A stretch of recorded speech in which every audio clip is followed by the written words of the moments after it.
কে আপন কে পর মইরা তো দেখেন একবার। কবরে নিয়ে যাওয়ার মানুষগুলা একটাও দুশমন ছিল না, সবগুলা আপন মানুষটাই নিয়ে যাচ্ছে কবরে।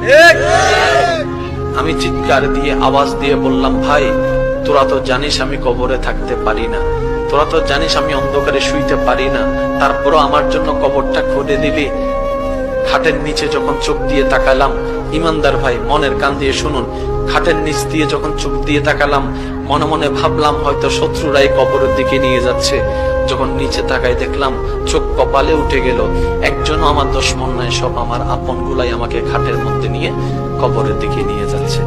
কে আপন কে আপন প্রশ্ন করতে থাকুন নিজেকে, কে আপন কে আপন।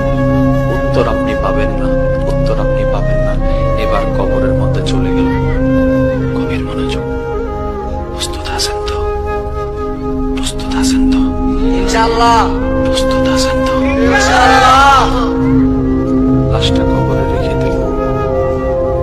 উপরে আস্তে আস্তে চাটাই দিচ্ছে, ওই পাশের ফাঁকে ফাঁকে কিছুটা আলো ঢুকছে।